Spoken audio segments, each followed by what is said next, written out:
शीला प्रभुपाद की जय, गुरु गौरांग की जय। तो कल के सत्र में हमने सुना था हरदास ठाकुर सनातन गोस्वामी का प्रशंसा करते हुए कहते हैं, तुम्हारा कितना बड़ा सौभाग्य है सनातन, तुम्हारे सौभाग्य की सीमा कोई पा नहीं सकता। तुम्हारे शरीर को जितने महाप्रभु ने अपना शरीर समझा है और तुम्हारे शरीर के द्वारा वह कुछ सेवा करवाना चाहते हैं, तुम्हारे सौभाग्य की कोई तुलना नहीं कर सकता। और हरदास ठाकुर कहते हैं सनातन गोस्वामी को, जितने महाप्रभु की बातों को मैं समझ सकता हूं, वह तुम्हारे शरीर से भक्ति के सिद्धांतों तथा शास्त्र निर्मित विधि विधानों पर ग्रंथ लिखवाना चाहते हैं, लेकिन मेरा शरीर चैतन्य महाप्रभु की सेवा में काम नहीं आ सका। ये भारत भूमि में जन्म लेकर भी शरीर व्यर्थ रहा। कौन कह रहा है? हरदास ठाकुर कह रहे हैं सनातन गोस्वामी से, आपका शरीर बहुत भाग्यशाली है, आपका शरीर चैतन्य महाप्रभु की सेवा में आ सका।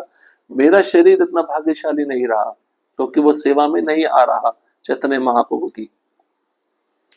अब सनातन गोस्वामी उत्तर देते हैं, भाई हरदास ठाकुर, आपके जैसा महान व्यक्ति कहाँ मिलेगा?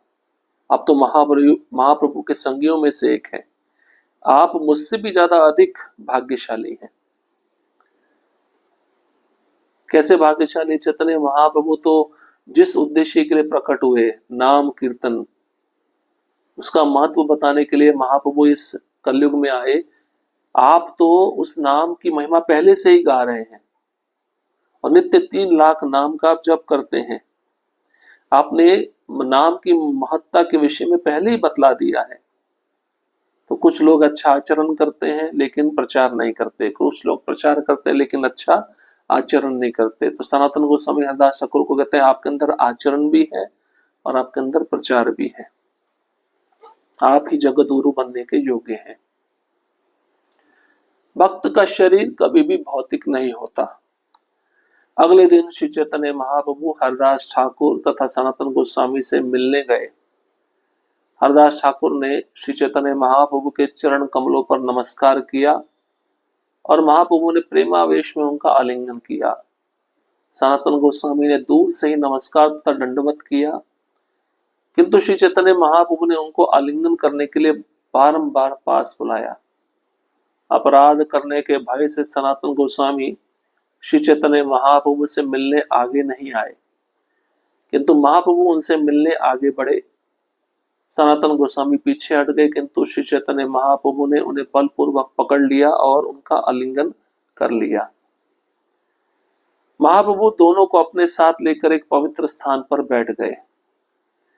तब वैराग्य में उन्नत सनातन गोस्वामी बोलने लगे। उन्होंने कहा, मैं तो यहाँ अपने लाभ के लिए आया था, किंतु मैं देखता हूं कि उसका उल्टा हो रहा है। मैं सेवा के लिए अयोग्य हूँ, मैं दिन प्रतिदिन अपराध ही करता हूँ, मैं स्वभाव से निम्न जन्मा हूँ, मैं पाप कर्मों का प्रदूषित जलाशय हूँ। यदि आप मुझे छूते हैं तो वह मेरे लिए और भी बड़ा अपराध होगा। इस समय मेरे शरीर के खाज के घावों से जो खून बह रहा है उस आपके शरीर को लगता है, फिर भी आप मुझे बलपूर्वक छूते हैं। हे महोदय, मेरा शरीर भयावह स्थिति में है, फिर भी उसका स्पर्श करने में आपको तनिक भी घृणा नहीं होती। इस अपराध के कारण मेरे लिए प्रत्येक मंगल समाप्त हो जाएगा। इसलिए मैं देखता हूं कि यहाँ रुककर मैं कोई भी मंगल नहीं कर पाऊंगा। कृपया मुझे रथ यात्रा उत्सव के बाद वृंदावन लौट जाने की अनुमति का आदेश दें। अब चैतन्य महाप्रभु रोज हरदास ठाकुर और सनातन गोस्वामी को मिलने आते थे। हरदास ठाकुर जब चैतन्य महाप्रभु के चरणों में प्रणाम किए तो महाप्रभु ने प्रेमावेश में आकर हरदास ठाकुर का आलिंगन किया। अब सनातन गोस्वामी दूर से ही नमस्कार दंडवत कर रहे थे, महाप्रभु ने उनको आलिंगन करने के लिए पास बुलाया। अपराध करने के भय से सनातन गोस्वामी चैतन्य महाप्रभु से मिलने ही नहीं आए। महाप्रभु उनसे मिलने के लिए आगे बढ़े, सनातन गोस्वामी पीछे हट गए। जबरदस्ती चैतन्य महाप्रभु ने बलपूर्वक पकड़ लिया और सनातन गोस्वामी का आलिंगन कर लिया। अब महाप्रभु दोनों को साथ में लेकर एक स्थान पर बैठ गए। वैराग्य में उन्नत थे सनातन गोस्वामी। उन्होंने पूछा, मैं तो यहाँ अपने कल्याण के लिए आया था, लेकिन देखता हूं इसका उल्टा ही हो रहा है, मेरा कल्याण नहीं हो रहा, सेवा के अयोग्य हूं मैं, रोज मैं अपराध करता हूं, स्वभाव से निम्न जन्मा हूं, और यदि आप मुझे स्पर्श करते हैं, छूते हैं, तो मेरा बहुत बड़ा अपराध हो जाता है।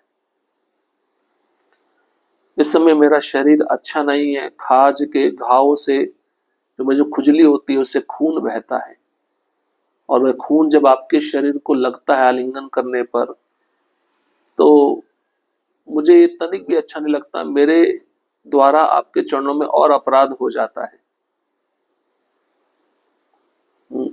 इसलिए यहाँ पे रुक कर मेरा कुछ भी अच्छा नहीं होने वाला है। कृपया मुझे रथ यात्रा उत्सव हो जाने दीजिए, उसके बाद अनुमति दीजिए कि मैं वृंदावन वापस लौट जाऊं। मैंने जगदानंद पंडित से उनका मत जानने के लिए परामर्श किया है, और उन्होंने भी वृंदावन लौट जाने का परामर्श दिया है। ये सुनकर क्रुद्ध होकर श्री चैतन्य महाप्रभु जगदानंद पंडित की भर्त्सना करने लगे। जगदानंद पंडित अभी केवल छोकरा है, किंतु वह इतना गर्वीला हो गया है कि अपने आप को तुम जैसे व्यक्ति को उपदेश देने के लिए सक्षम मानता है। आध्यात्मिक उन्नति के मामले में तथा सामान्य व्यवहार में भी तुम उसके गुरु तुल्य हो, फिर भी वह अपने मूल्य को न जानते हुए तुम्हें परामर्श देने का दुस्साहस करता है।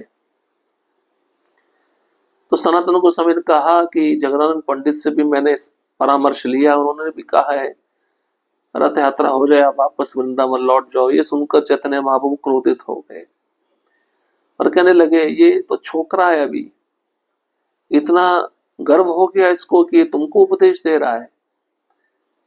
आध्यात्मिक उन्नति के मामले में तुम आगे बढ़े हुए हो, सामान्य व्यवहार में भी तुम सारे सदाचार विधि विधान जानते हो, तुम उसके गुरु तुल्य हो। चैतन्य महाप्रभु सनातन गोस्वामी को कह रहे हैं, किसके विषय में? जगदानंद पंडित के विषय में।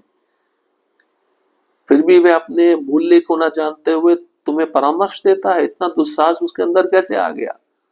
तो चैतन्य महाप्रभु कह रहे हैं सनातन गोस्वामी को, आप सीनियर हो, भक्ति में प्रगति की दृष्टि से भी आप आगे बढ़े हुए हो। जगदानंद तो अभी अभी आया है, वो जूनियर है, छोटा है आपसे, और आपको परामर्श दे रहा है।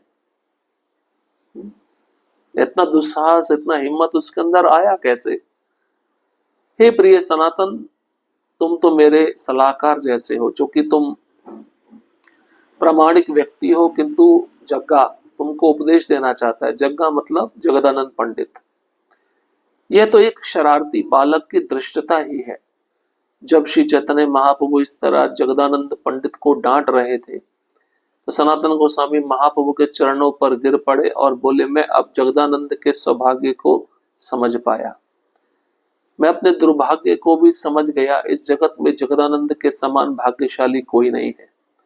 आप तो जगदानंद को स्नेहमय संबंधों का अमृत पिला रहे हैं, और मेरी गौरव स्तुति करके आप मुझे नीम तथा निशिंदा का कटु रस पिला रहे हैं। ये मेरा दुर्भाग्य है कि आपने मुझे अपने आत्मीय जन के रूप में स्वीकार नहीं किया, किंतु आप पूर्णतः स्वतंत्र पूर्ण पुरुषोत्तम भगवान हैं। यह सुनकर श्री चैतन्य महाप्रभु कुछ लज्जित हुए। सनातन गोस्वामी को तुष्ट करने के उद्देश्य से उन्होंने निम्नलिखित शब्द कहे, प्रिय सनातन, तुम ये मत सोचना कि जगदानंद मुझे तुमसे अधिक प्रिय है, कि तुम्हें आदर्श शिष्टाचार का अतिक्रमण सहन नहीं कर सकता। तो चैतन्य महाप्रभु कहते हैं, सनातन तुम मुझे बहुत प्रिय हो, मेरे सलाहकार हो, तुम प्रामाणिक व्यक्ति हो, लेकिन जगदानंद तुमको उपदेश देना चाहता है। तो एक शरारती बालक दृष्टता कर रहा है, ऐसा लगता है मुझे। तो चैतन्य महाप्रभु जगदानंद पंडित को इस तरह डांट रहे थे, ये दृश्य सनातन गोस्वामी सुन रहे थे। सनातन गोस्वामी महाप्रभु के चरणों पर गिर पड़े और बोले, आज मैं समझा कि जगदानंद पंडित मेरे से कितना अधिक भाग्यशाली है, क्योंकि उसकी डांट, आप जो उसको डांट रहे हो, डांटता कौन है? अपना व्यक्ति ही डांटता है ना। ये तो जगदानंद पंडित के सौभाग्य को मैं आज समझ पाया, और मेरा क्या है दुर्भाग्य, आप मुझे इस तरह नहीं डांटते, आप मुझे प्रेम करते हो। जगदानंद पंडित के समान कोई भी जगत में ज्यादा भाग्यशाली व्यक्ति आज मेरी दृष्टि में नहीं है, ऐसा सनातन गोस्वामी चैतन्य महाप्रभु को कह रहे हैं। और आप जगदानंद पंडित को स्नेहमय संबंधों का अमृत पिला रहे हो और मेरी स्तुति करके मुझे नीम का रस पिला रहे हो, ये मेरा दुर्भाग्य है। स्तुति करने से सामने वाला व्यक्ति जो होता है उसके मन में अहंकार पैदा होता है, अपने को श्रेष्ठ मानता है।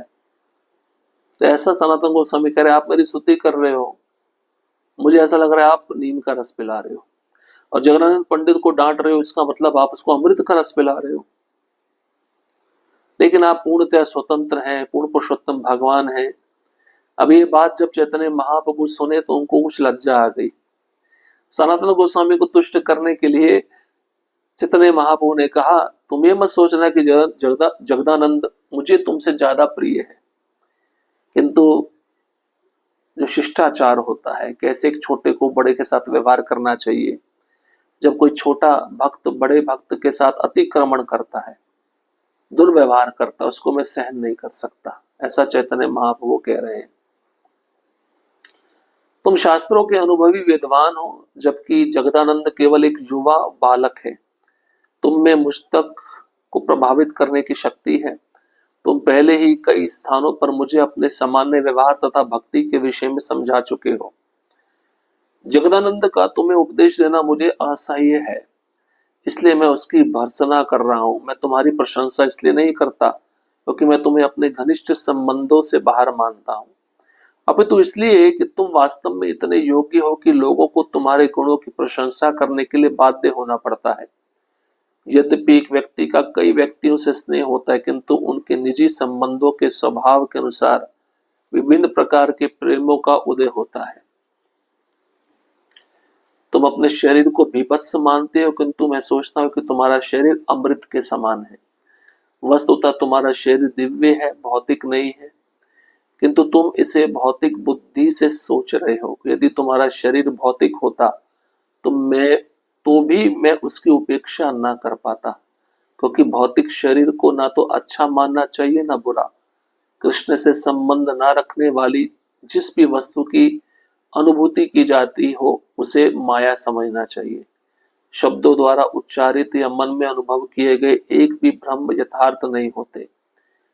क्योंकि ब्रह्म यथार्थ नहीं होता, इसलिए जिसे हम बुरा सोचते हैं और जिसे अच्छा सोचते हैं उनमें कोई अंतर नहीं होता।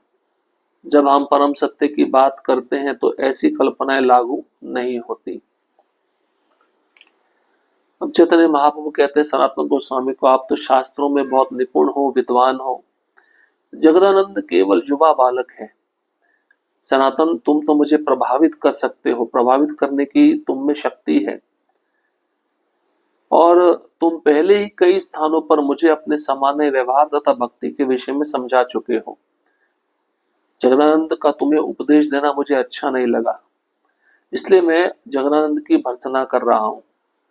मैं तुम्हारी प्रशंसा इसलिए नहीं करता क्योंकि तुम मेरे घनिष्ठ संबंधों के बाहर हो, अपितु इसलिए तुम्हारी प्रशंसा करता हूं कि तुम वास्तव में इतने योग्य हो, इतने पात्र हो। कई लोगों के मुख से मैंने तुम्हारे गुणों की प्रशंसा सुनी है, इसलिए मैं तुम्हारी प्रशंसा करता हूं।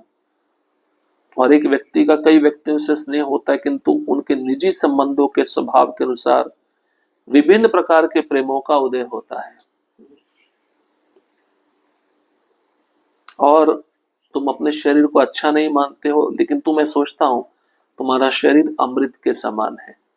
तुम्हारा शरीर दिव्य है, भौतिक नहीं है। और तुम्हारा शरीर अगर भौतिक होता भी तब भी मैं उसको नहीं छोड़ता, उसकी मैं उपेक्षा नहीं करता, क्योंकि भौतिक शरीर को ना तो बुरा मानना चाहिए ना अच्छा मानना चाहिए। कृष्ण का संबंध जिस वस्तु के साथ है वह वस्तु माया नहीं है, वह वस्तु दिव्य है। तो इस प्रकार से चैतन्य महाप्रभु सनातन गोस्वामी को भी समझा रहे हैं, और बिल्कुल सही सिद्धांत के अनुसार महाप्रभु समझा रहे हैं। इस संसार में कोई अच्छा कोई बुरा नहीं होता। कोई बुरी वस्तु है, अगर कृष्ण के साथ जुड़ भी गई तो वह बुरी वस्तु अच्छी बन जाती है, और अच्छी वस्तु पहले से अच्छी क्यों है? क्योंकि वो कृष्ण के साथ जुड़ी हुई है। ये तो हमारे सोचने की, देखने की दृष्टि पे निर्भर करता है। हम भ्रम के कारण ही ऐसा सोचते हैं, इल्यूजन के कारण ऐसा सोचते हैं, ये अच्छा है या बुरा है, इसमें अंतर समझते हैं। लेकिन परम सत्य की बात यह है, ऐसी केवल कल्पनाएं होती हैं। भगवान की भक्ति पे कल्पनाएं लागू नहीं होती। तो ये अच्छी बुरी कल्पनाएं केवल मन की उपज है। ये अच्छा है, ये बुरा है, इसको कोरी भूल कहा गया है। साधु की दृष्टि में कुछ भी अच्छा नहीं है, कुछ भी बुरा नहीं है। चाहे ब्राह्मण हो, गाय हो, हाथी हो, कुत्ता हो, चंडाल हो, साधु उसको समदृष्टि से देखता है और उस ज्ञान का उपयोग करके पूर्णतया संतुष्ट रहता है, अपने आध्यात्मिक पद पर स्थिर रहता है और अपनी इंद्रियों को पूरी तरह वश में कर चुका होता है। तो इस प्रकार का ज्ञान होना जरूरी है। तो अब हरिदास ठाकुर से चैतन्य महाप्रभु और क्या कहेंगे सनातन गोस्वामी के विषय में, उसको हम अगले सत्र में श्रवण करेंगे।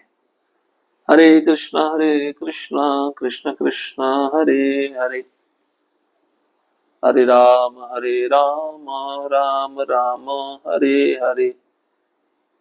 श्रील प्रभुपाद की जय, गुरु गौरांग की जय।